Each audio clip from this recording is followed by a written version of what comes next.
जब इतने मुल्क चाह रहे हैं तो यूके अकेला कुछ नहीं कर सकता है। देखिए यूके ऑलरेडी डेवलप था, इंडिया ने अपने आप को डेवलप किया है, सीखना है हमने, जो कर लिया। अब देखिए यूके उससे आगे बढ़ नहीं रहा, जो उसने किया वो उसी पे स्टे है। इंडिया आगे रोज़ ब रोज़ बढ़ रहा है। अब दुनिया देखती है कि रोज़ क्या नया से नया आ रहा है, तो इस चीज़ में इंडिया इस वजह से उनको एक टच मिला हुआ है कि इंडिया रोज़ रोज़ अपने एक्सपेरिमेंट कुछ ना कुछ कर रहा है। आईटी में कर रहा है, कुछ गाड़ियों में कर रहा है, कुछ इंफ्रास्ट्रक्चर में कर रहा है, कुछ उनका जो है डेवलपमेंट का वो बड़ा तगड़ा है, इंफ्रास्ट्रक्चर है वो बहुत तगड़ा बना रहे हैं, बिल्डिंग कंस्ट्रक्शन का काम उनका हो रहा है। हम इंजीनियर्स के स्टूडेंट हैं, इंजीनियर्स के आईटीज़ के हैं, हम स्टूडेंट्स हैं, तो हम देखते हैं ना कि जब भी हमारे कोई लेक्चर वगैरह चले तो कोई काम आ रहा है तो हम इंटरनेट पे देखते हैं, सारे इंडियन यूट्यूबर्स हैं और वो लोग जो पढ़ा रहे होते हैं वो उनके वहाँ के कॉलेज लेवल के, स्कूल लेवल के बच्चों को पढ़ाया जाता है, जो हम यहाँ यूनिवर्सिटी लेवल पे पढ़ रहे हैं। सर पाकिस्तान में कई स्टूडेंट्स ऐसे हैं जो इंडियन प्रोफेसर्स की बुक्स पढ़ते हैं। ऐसे ही है बिल्कुल। इंडियन प्रोफेसर हम आज ही हम एक पढ़ के आ रहे हैं, हम एक नई बुक साइन हुई है, नया सेमेस्टर शुरू हुआ है, तो वहाँ पे भी हमें इंडियन प्रोफेसर की बुक है। अगर इंडिया जो है उसका परमानेंट मेंबर बनता है तो वो उनकी कम्पिटेंसी पे और जो करंट सूरत हाल में उनकी स्टेबिलिटी, बेसिकली सारे फैक्ट्स एंड फिगर्स जो है वो उनको उनकी उस डोमिनेंस को जो है वो प्रेजेंट कर रहे हैं। देखिए उन्होंने बहुत कुछ कर लिया, उनके देखें कुछ मामला ख़राब भी हैं, जैसे कि कश्मीर का है मामला उनके है, उनके अपने मुल्क में जो हिंदू मुस्लिम फसादात हैं वो बहुत है। ये हमें एज ए मुस्लिम हमें बड़े इरिटेट करते हैं ये वाक़यात, बट ये इंटरनेशनल लेवल पे कुछ ही नहीं समझा जाता इन चीज़ों को। इंडिया डिजर्व करता है, आप डिजर्व करता है, लेकिन मैं आपको जो मेन बात बता रहा हूँ कि हम इन चीज़ों को सोच के as a Pakistani, as a Muslim, हम नहीं उनको हम ये चीज़ें हजम नहीं कर पा रहे कि वो क्यों बनेंगे। ऐसे पाकिस्तानी तो मुझे बहुत चुभन होगी वैसे तो कि हमारा साथ ही अलग होने वाला मुल्क, हमारे वो भी बहन भाई हैं, नहीं हमारे जैसे ही हैं, हम भी वहीं से हैं, एक किस्म के सब लोग एक जैसे ही हैं वहाँ पे भी। तो वो लोग इतना आगे जा रहे हैं, इतना वो कर रहे हैं, उनमें है तो सही ना, उनमें कोई ऐसी आइडियोलॉजी है, वो किस आइडियोलॉजी पे जा रहे हैं, हमें पहले वो देखना है हमने कि वो किस आइडियोलॉजी पे जा रहे हैं। उस आइडियोलॉजी के मुताबिक हमने भी अपने आप को देखना है। ये चीज़ नहीं होती कि कोई अगर ऊपर जा रहा है तो उसको खींच के नीचे लाना है, हमने खुद उसको देखना है वो किस चीज़ से ऊपर जा रहा है, तो हमने उसके साथ ही ऊपर जाना है। यूनाइटेड नेशन सिक्योरिटी काउंसिल के एक्स प्रेसिडेंट का कहना है कि ब्रिटेन को यूनाइटेड नेशन सिक्योरिटी काउंसिल की अपनी परमानेंट सीट छोड़ देनी चाहिए, क्योंकि दी ग्रेट ब्रिटेन अब दी ग्रेट नहीं रहा, लिहाजा ये सीट अब इंडिया डिजर्व करता है, क्योंकि अमेरिका और चाइना के बाद इंडिया दुनिया का तीसरा पावरफुल मुल्क बन चुका है। इसी मुद्दे पर बात करने के लिए हमारे साथ एक नौजवान मौजूद है। क्या नाम है सर आपका? मोहम्मद तनवीर। तनवीर, क्या करते हैं आप? मैं काम वाम करता हूँ, गारमेंट्स का काम करते हैं। अच्छा तनवीर, क्या कहेंगे, बहुत बड़ी खबर निकलकर सामने आई है कि यूनाइटेड नेशन सिक्योरिटी काउंसिल के एक्स प्रेसिडेंट का कहना है कि यूके को अपनी परमानेंट सीट छोड़ देनी चाहिए यूनाइटेड नेशन सिक्योरिटी काउंसिल की, और ये जो ओहदा है ये अब इंडिया डिजर्व करता है। ऑलरेडी हम देखें तो इंडिया दुनिया की 5वीं बड़ी इकॉनमी बन गया है, इंडिया का स्टेटस कहां से कहां पहुंच गया। अगर India United nation security council का परमानेंट मेंबर बन जाता है तो इससे पाकिस्तान को कितना फ़ायदा और नुकसान होने के चांसेस हैं? देखिए पाकिस्तान को फ़ायदा होगा या नुकसान होगा ये तो जब बनेंगे तब पता चलेगा। अब मेन मुद्दा ये है कि उनको बनाया क्यों जा रहा है, उसकी रीज़न क्या है। मेन रीज़न ये है, देखिए यूके जब ऑलरेडी बहुत ज़्यादा डेवलप है, इंडिया अपने आप को बनाने की कोशिश कर रहा था, बनाया है उसने, बहुत ज़्यादा इस तरह के काम किए हैं जो कोई भी यूरोप कंट्री नहीं कर सका। जैसे कि मीन्स है कि उनकी गाड़ियाँ इतनी ज़्यादा बनना शुरू हो गई, उनका ट्रांसपोर्ट का जो इंफ्रास्ट्रक्चर है वो बड़ा तगड़ा हो गया है। फिर उन्होंने सोलर पैनल बहुत बड़ा लगा लिया जो चांद से भी नज़र आता है, ठीक है।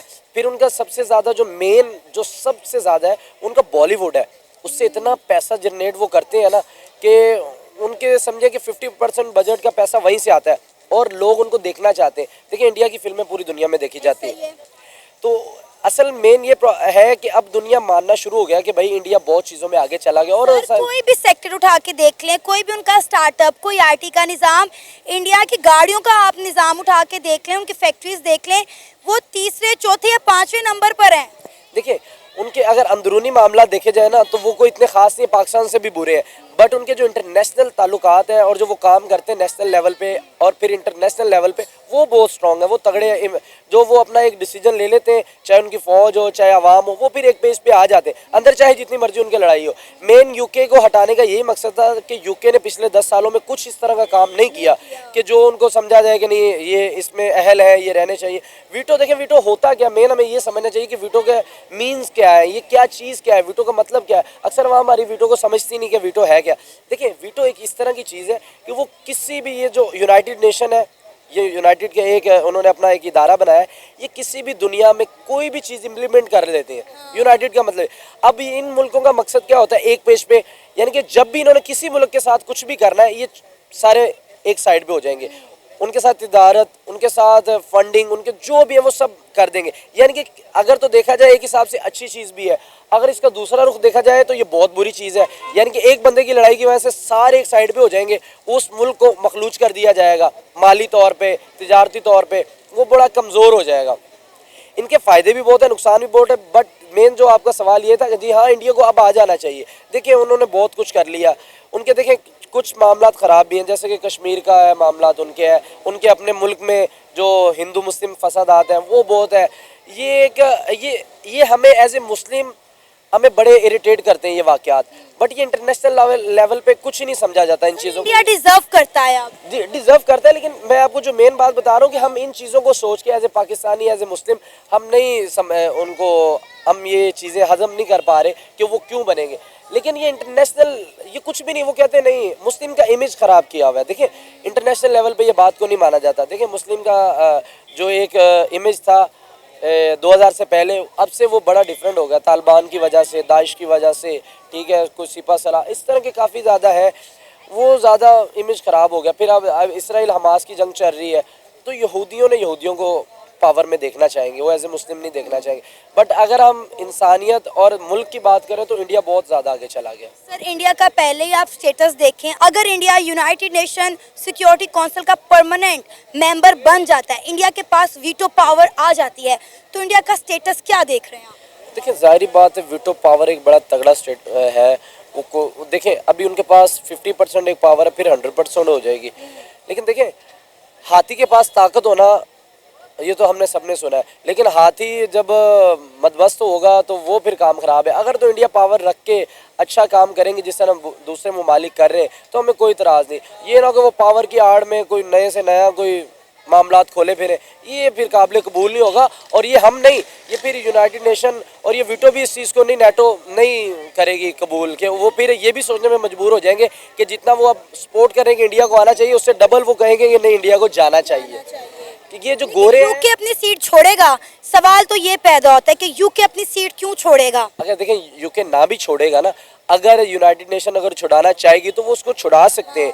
वो ये नहीं है, वो वोट लेके आया है। अगर जाहिर बात है इंडिया को वोट डल गए तो वो तो फिर यूके तो सिंगापुर समेत 167 कंट्रीज ये चाह रही हैं कि इंडिया आए सौदे पे।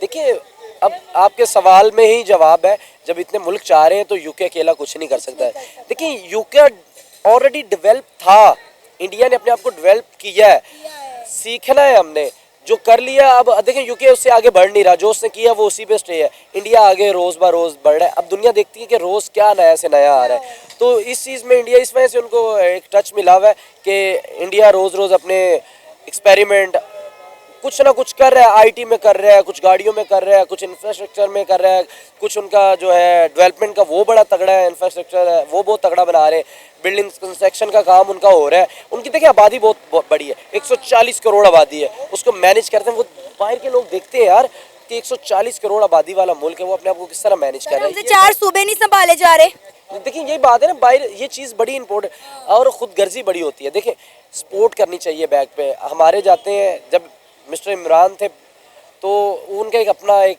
स्टाइल था, एक उनका इमेज था बहुत तगड़ा बाहर का। इस तरह नरेंद्र मोदी है, उसका अपना तगड़ा इमेज नहीं है, लेकिन वो एक एज ए नेशन बड़ा तगड़ा काम करे, जिसकी वजह से उसका इमेज बहुत तगड़ा हो गया। सिंगापुर समेत 167 कंट्रीज ये चाह रही हैं कि इंडिया के पास अब वीटो पावर आ जानी चाहिए, इंडिया ये डिज़र्व करता है। लिहाजा यूनाइटेड नेशन सिक्योरिटी काउंसिल के जो एक्स प्रेसिडेंट हैं उन्होंने ये बात की है कि यूके को यूनाइटेड नेशन सिक्योरिटी काउंसिल की अपनी परमानेंट सीट छोड़ देनी चाहिए और ये ओहदा इंडिया को दे देना चाहिए, क्योंकि इंडिया चाइना अमेरिका के बाद दुनिया का तीसरा बड़ा पावरफुल मुल्क बन गया। क्या कहेंगे आप इस पर? क्या इंडिया ये सीट डिजर्व करता है? जी डिज़र्व करता है, क्योंकि इंडिया जो है, इंडिया बहुत तेज़ी से तरक्की कर रहा है और इंडिया की डेवलपमेंट जो है वो डे बाई डे इंक्रीज़ ही हो रही है। तो मैं इस चीज़ से एग्री करता हूँ कि इंडिया 100% ये सीट डिज़र्व करता है। आप क्या कहेंगे? जी जी बिल्कुल, जिस तरह इन्होंने कहा है कि इंडिया डिज़र्व करता है, तो वो क्योंकि उसकी जो है क्या कहते हैं डेवलप हो रहा है वो काफ़ी ज़्यादा हर चीज़ में हर उस पे है। अब उन्होंने जो है 10 मोटरवे मेट्रो उनके पास जो है उनकी चल रही हैं अभी इस टाइम, जो जबकि हमारे कंट्रीज़ में और बाकी कंट्रीज़ में भी जो है इतनी डेवलपमेंट नहीं हुई कि जब से कोविड-19 के बाद से हमारे जो है कंट्रीज़ में कभी इस तरह का डेवलपमेंट का वो नहीं आया। लेकिन एज अ पाकिस्तानी क्या आप इस बात से खुश हैं कि इंडिया के पास वीटो पावर जा रही है? देखें मैम, इंडिया के पास जा रही है। देखें रीज़न यही है कि वो उन्होंने ट्राई किया है, मेहनत की है और उन्होंने स्ट्रगल की है, तो उनकी गवर्नमेंट अच्छी है जिसकी वजह से उन्होंने अपने आप को डेवलप किया है, उन्होंने चेंज लाया है अपने आप में। तो लिहाजा अगर हम भी अपने आप में चेंज लाएं और हम भी ट्राई करें कि हमारा कंट्री भी जो है ना बेस्ट हो, तो इसके लिए हमें खुद मेहनत करनी पड़ेगी और उसको इस पॉइंट पे लाना पड़ेगा कि वो भी ये सीट डिज़र्व करे। सर ऑलरेडी आप देखें कि इंडिया का स्टेटस कहां से कहां पहुंच गया है। 1947 में हम इंडिया से अलग हुए, हमने दो कौमी नज़रिए की बुनियाद पर पाकिस्तान बनाया। आज वो मुल्क देखें कहां से कहां पहुंच गया है कि 167 कंट्रीज चाह रही हैं कि इंडिया के पास वीटो पावर आ जाए। तो आप ये सोचें कि अगर इंडिया के पास वीटो पावर आ गई तो इंडिया का स्टेटस कहां से कहां पहुंच जाएगा। देखें उन्होंने जो मैंने पहले भी बात की है, देखें उन्होंने कितनी स्ट्रगल किया। आप ये देखें उनके गवर्नमेंट ने कितना उनके साथ और यहाँ तक कि उनकी आवाम ने उनके साथ कितनी जो है कोऑपरेट किया है। ठीक है, आप उस चीज़ को देखें। और बाकी जैसे कि अब आप देख सकते हैं कि उन्होंने अपने स्टूडेंट्स को कितना फैसिलिटीज़ दी हैं और डिफरेंट मतलब उन्हें हर जगह पे आपको मतलब आवाम के लिए उन्होंने कितनी ज़्यादा उन्होंने अपनी आवाम को बड़ा सपोर्ट किया है, बड़ा फैसिलिटेट किया है। स्टूडेंट्स को आप देखिए उन्होंने स्कॉलरशिप दिए हैं, रोज़गार के मौके दिए हैं जो कि पाकिस्तान में नहीं मिल रहे हैं आवाम को। आप देखें कि हर साल कितनी यूथ जो है वो पाकिस्तान छोड़ के बाहर जा रही है। यही रीज़न है बिल्कुल। देखें जी, मैं बोलना चाहूँ, देखें ना हमारा पाकिस्तान का हर स्टूडेंट का मोटिव ये है कि हम बाहर चलना चाहते हैं। जी, इंडिया जो है, इंडिया इस चीज़ को डिज़र्व करता है। उनके आप बिजनेसमैन देख दें दुनिया में, उनके businessman at the one of the toppest businessman में आते हैं। और इंडिया काफ़ी पढ़े, ये जो हमें बात करवाई जाती है ना कि इंडिया के लोग पढ़े लिखे नहीं हैं, ये है वो है, ये हमें एक आउट ऑफ कॉन्टेक्स्ट चीज़ समझाई जाती है। लेकिन जो मेन चीज़ है ना, इंडिया बहुत आगे जा रहा है और वो जो हमारी रेवलरी है वो दूसरी साइड पे है। लेकिन एज अ नेबर अगर इंडिया आगे जाता है तो इस चीज़ का हमें भी फ़ायदा हो सकता है। देखिए ना, हमें ये बताया जाता है कि इंडिया में गुर्बत बढ़ी है, इंडिया के prime minister Narendra Modi anti Muslim है, एंटी इस्लाम है। आज देखिए यूनाइटेड नेशन सिक्योरिटी काउंसिल के वो परमानेंट मेंबर बनने जा रहे हैं और हम बैठ के सिर्फ शक्ल देख रहे हैं या फिर हम कश्मीर पे बात करते हैं और सब कुछ भूल जाते हैं। देखिए एंटी मुस्लिम के तौर पे वो अब वोट ले रहे हैं, हिंदुओं से वोट ले रहे हैं, जिस तरफ वोट ले रहे हैं वो एक इनका पॉलिटिकल कैरियर है और इस तरह सियासत में चलता है। हमारे पाकिस्तानी भी तो कितने ये करते हैं ना, ये कभी जब क्या करते हैं, जब स्पीचेस कर रहे होते हैं तो सब एक दूसरे के खिलाफ बोल रहे होते हैं, बाद में सारे इकट्ठे खाना खा रहे होते हैं। हमें 70-78 साल सिर्फ यही बात बताई गई, यही बात पढ़ाई गई हमारे बच्चों के दिमागों में, यही बात नक्श की गई कि इंडिया हमारा दुश्मन मुल्क है, हमने इतनी जंगों में इंडिया के दांत खट्टे कर दिए। आज India United nation security council का परमानेंट मेंबर बनने जा रहा है और हमारे दिमाग देखे वहीं पर ही मौजूद है, हमें वही समझाया गया, वही पढ़ाया गया, हमें दुश्मनी सिखाई गई और आज वो देखें कि दुश्मनों को दोस्त बना रहे हैं और दोस्तों को साथ लेकर कहाँ पहुँच गए हैं। हाँ ऐसे ही है, बिल्कुल इंडिया वैसे डिज़र्व करता है ये यूनाइटेड नेशन का पार्ट होना, क्योंकि उनकी इकोनॉमी उनकी ग्रोथ, उनका मेन चीज़ उनकी यूनिटी है। वहाँ पे चाहे नरेंद्र मोदी मुस्लिम के खिलाफ है, मगर वहाँ के जितने भी हिंदू कम्युनिटी है, बाकी कम्युनिटीज़ भी और मुस्लिम कम्युनिटी भी मिलके है, वहाँ पे उनको वोट जाता है। 80% 85% उनको वोट बैंक मिला अभी रिसेंट इलेक्शन में भी। तो ये चीज़ दिखाती है उनकी यूनिटी। और दूसरी चीज़ ये है कि एक तो है लोन, वहाँ पे वो उन्होंने कब से बाइकआउट किया, बंद किया हुआ कर्जा लेना, बाकी मुल्कों के डिपेंडेंट नहीं रहना। यहाँ पे हम पाकिस्तान में ये है कि कर्जा लेना है, उस कर्जे को उतारने के लिए दोबारा कर्जा लेना है, ऐसे हम कर्जा लेते हम पे चढ़ता जा रहा है ये। सर पाकिस्तान में हर पैदा होने वाला बच्चा जो है वो मकरूज है। इंडिया में कर्जा लेने का कोई कॉन्सेप्ट ही नहीं है, इवन के वो दूसरे मुल्कों को कर्जा देते हैं। आप देखिए कि जितने मुल्क हैं जो अंडर डेवलप हैं, इंडिया के प्राइम मिनिस्टर नरेंद्र मोदी ने जो बजट अनाउंस किया ना 2024-25 का, इसमें उन लोगों को जो है डोनेशंस दी हैं, उनके हिस्से दिए हैं। जैसे हम बांग्लादेश की बात करें, हम अफ़गानिस्तान की बात करें, उन्होंने एक फ़िक्स अमाउंट दी है ताकि वो अपने मुल्क में डेवलपमेंट कर सके। और हम देखें, हम हाथ फैलाने से बाज ही नहीं आ रहे, हमें एक ही काम आता है, हमने भीख मांगनी और पैसे मांगने हैं। ऐसे ये जैसे बताया जाता है कि हमें भी कि पाकिस्तान में ना पॉपुलेशन रेट इंडिया के मुकाबले बहुत कम है, हमारे पास से लैंड भी बहुत कम है। तो इस वजह से ना हमारे पास उतनी वो होता है ना विल पावर, मैन पावर हमारे पास इतनी ज़्यादा नहीं है कि जो कि आके इनोवेशन पे या फिर डिफरेंट टेक्नोलॉजी स्मॉल बिजनेस पे काफ़ी ज़्यादा फोकस करना चाहिए। हालांकि ज़्यादा मसला इंडिया को होना चाहिए, उनके पास इतना भरे मुल्क है, इतने ज़्यादा वहाँ पे वो सूबे हैं, वहाँ पे उनके अपने इतने सारे, वहाँ पे उनको मुश्किल ज़्यादा है हमसे। यही तो मसला है ना कि हमें मिसगाइड किया जाता है, हमें ये बताया जाता है भाई इंडिया की बहुत बड़ी आबादी है। भाई आपसे 4 सूबे संभाले नहीं जा रहे, वो इतनी बड़ी आबादी को लेकर चल रहे हैं, अपनी आवाम को एजुकेट करें। आप वहाँ पे आईटी का मेयार देख लें, वहाँ पे जो स्टार्टअप्स लगाए जाते हैं, सऊदी अरेबिया यूएई उन स्टार्टअप्स में इन्वेस्ट करने जा रहे हैं। आप देखिए कितने अरसे से हम सऊदी अरेबिया के जो हैं वो इन्वेस्टमेंट के इंतज़ार में बैठे हुए हैं कि वो आएँ हमारे मुल्क में इन्वेस्टमेंट करें। पहले उन्होंने कहा कि हम आपको पैसे देंगे, फिर उन्होंने कहा नहीं हम आपके मुल्क में बिजनेस जो है खुद डेवलप करेंगे। ना पैसा आया और ना ही बिजनेस आया। ऐसे ही है, इसमें भी नहीं ये है कि वहाँ के जो आपने जो बताया कि उनका आईटी का वो म्यार इतना बढ़ गया, वहाँ पे इतने ज़्यादा लोग जो कि गूगल में जाके वहाँ पे सीईओ हैं इंडियन सारे, हर बड़े अमेज़ोन में उनके सीईओ हैं। अनफॉर्चुनेटली पाकिस्तान में अभी यह कि स्टडी का म्यार भी एक तो इतना ऐसा है नहीं ना, हम इंजीनियर्स के स्टूडेंट हैं, इंजीनियर्स के आईटीज़ के हैं हम स्टूडेंट्स हैं। तो हम देखते हैं ना कि जब भी हमारे कोई लेक्चर वगैरह चले तो कोई काम आ रहा है तो हम इंटरनेट पे देखते हैं, सारे इंडियन यूट्यूबर्स हैं और वो लोग जो पढ़ा रहे होते हैं वो उनके वहाँ के कॉलेज लेवल के, स्कूल लेवल के बच्चों को पढ़ाया जाता है जो हम यहाँ यूनिवर्सिटी लेवल पे पढ़ रहे हैं। सर पाकिस्तान में कई स्टूडेंट्स ऐसे हैं जो इंडियन प्रोफेसर्स की बुक्स पढ़ते हैं। ऐसे ही है बिल्कुल। इंडियन प्रोफेसर हम आज ही हम एक पढ़ के आ रहे हैं, हमें एक नई बुक साइन हुई है, नया सेमेस्टर शुरू हुआ है, तो वहाँ पे भी हमें इंडियन प्रोफेसर की बुक है। बुक भी नहीं अगर देखा जाए तो मगर एक किस्म का ना हमारा स्टडी का म्यार अच्छा होना चाहिए, रट्टा सिस्टम नहीं होना चाहिए। जैसे मैट्रिक में मैं रट्टा पढ़ के नंबर लेके आ गया हूँ, FSC भी करके रट्टा नंबर लेके अब यूनिवर्सिटी प्रैक्टिकली कुछ नहीं आता। हाँ प्रैक्टिकली जब आने पे आते हैं तो प्रैक्टिकल में भी हमारे यहाँ बस चलता है 3-3 महीने 6-6 महीने इंटर्नशिप करो, उसके बाद 20,000 की नौकरी मिलती है। हाँ ऐसे ही है बिल्कुल। इंटर्नशिप पे भी इनफैक्ट नहीं रखते वो इंटर्नशिप पे भी कहते हैं आपको जरूरत नहीं, पहले आप एक्सपीरियंस लेके आओ 2 साल का 3 साल का, भाई कहाँ से लाएं नौकरी वगैरह लेने के लिए जाएं। इंटर्नशिप के लिए भी वो कहते हैं आपका CGPA अच्छा होना चाहिए, ये अच्छा होना चाहिए। तो बस अब ये बताएं, मैं मानती हूँ पाकिस्तान के यूथ के, पाकिस्तान के स्टूडेंट्स के बड़े दुख हैं जो हमारी गवर्नमेंट से हल नहीं हो रहे। क्या हमारा हमसाया मुल्क भारत डिज़र्व करता है यूनाइटेड नेशन सिक्योरिटी काउंसिल का परमानेंट मेंबर बनना? एज अ पाकिस्तानी अगर वो बन जाते हैं तो आपको खुशी होएगी?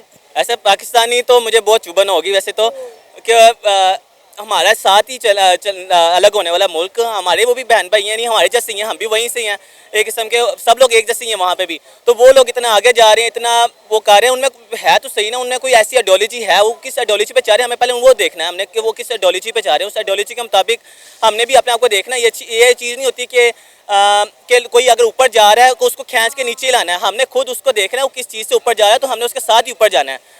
और इसके मेन हल यही है कि आप तजारत उनके साथ लाजमी रखें, अपनी तजारत खोलनी चाहिए। मगर ये है कि वहाँ पे भी रिस्ट्रिक्शंस है बहुत ज़्यादा पाकिस्तान के लिए। ये भी नहीं कि हम खुद कहते हैं, हम खुद नहीं कहते, वो उनकी भी तरफ से रिस्ट्रिक्शंस है। हमारे आर्टिस्ट वगैरह हो गए, आर्टिस्टों को जाने नहीं देते वहाँ पर, हमारी डिफरेंट वीज़ास बैन है वहाँ पे, हम वीज़ा लेके कोई टूरिस्ट वीज़ा पे भी नहीं जा सकते। हमें अगर इंडिया जाना है तो पहले यहाँ से हम दुबई जाएंगे, दुबई या किसी सिंगापुर, वहाँ से हम इंडिया जाएंगे। मोहब्बत दोनों तरफा होती है, जो कहते हैं ना मीम है कि दोनों तरफ से होती है। तो इंडिया को भी चाहिए कि वो भी अपनी तरह वो भी करें, देखें आगे। मगर उनको सारी बात अब उनकी इकोनॉमी ऊपर है, उनको ज़रूरत ही नहीं है, वो ऊपर है हम नीचे हैं, उनको ज़रूरत ही नहीं है कि हमारे साथ आगे कोई ट्रेड वगैरह करें, हमारे साथ कुछ करें।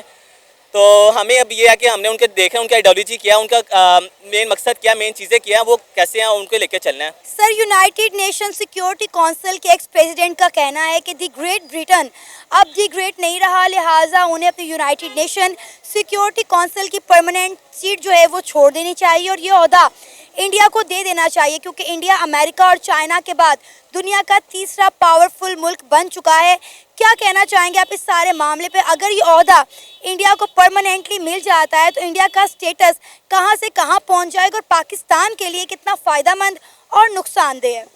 ऑब्वियस ऐसा है कि अगर तो वो सिक्योरिटी काउंसिल का परमानेंट मेंबर बनता है तो उसकी कोई ना कोई एक प्रॉपर रीज़न है, और वो रीज़न उनकी इकोनॉमिकली स्टेबिलिटी है।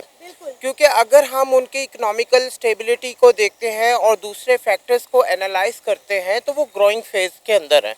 इट मीन्स कि अगर वो इंडिया को कंसीडर कर रहे हैं तो वो हर लिहाज से स्टेबिलिटी है उनके, इवन के चाहे बिजनेस सेक्टर आप उनका देख लें, उनकी इंडस्ट्री देख लें, कोई भी चीज़ अगर आप देखते हैं तो वो ग्रोइंग फेज में है।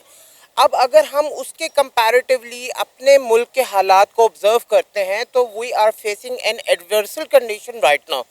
ना इकोनॉमिकली स्टेबिलिटी है, ना पॉलिटिकल स्टेबिलिटी है। ऑब्वियस ऐसा है कि अगर इंडिया जो है उसका परमानेंट मेंबर बनता है तो वो उनकी कम्पिटेंसी पे और जो करंट सूरत हाल में उनकी स्टेबिलिटी, बेसिकली सारे फैक्ट्स एंड फिगर्स जो है वो उनको उनकी उस डोमिनेंस को जो है वो प्रेजेंट कर रहे हैं। तो ओबियस अगर वो कर रहे हैं तो वो कोई ना कोई तो चीज़ है जो उस चीज़ को हाईलाइट कर रही है। अब अगर हम बात अपने कंट्री की करें तो हमारी जो कंडीशंस है राइट नाउ, ना पॉलिटिकल स्टेबिलिटी है, ना सोशल अवेयरनेस है। तो इन हालात में अगर मैं अपने एज अ एंटी यानी इंडिया को मैं यही कंसीडर करूं एंटी पाकिस्तानी, तो that will not be favourable for us. Because क्योंकि जो भी है हम एक ही सन में यानी कि एक ही ईयर में हम लोग आज़ाद भी हुए, आज़ादी भी ली, लेकिन वो अपने इकोनॉमिकली स्टेबिलिटी की वजह से और प्रोग्रेस की वजह से हमसे बहुत आगे निकल चुके हैं। तो फिर तो इंडिया डिजर्व करता है, मेरा ख्याल है पाकिस्तान में इसको मेरा ख्याल है खुश होना चाहिए कि चले हमारा हमसाया मुल्क भारत एक इतने बड़े ओहदे पर फाइज हो गया है। Whatever they are deserving because they are making progress by leaps and bounds.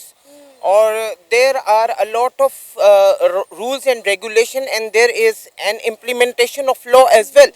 Even their education standard is too much high.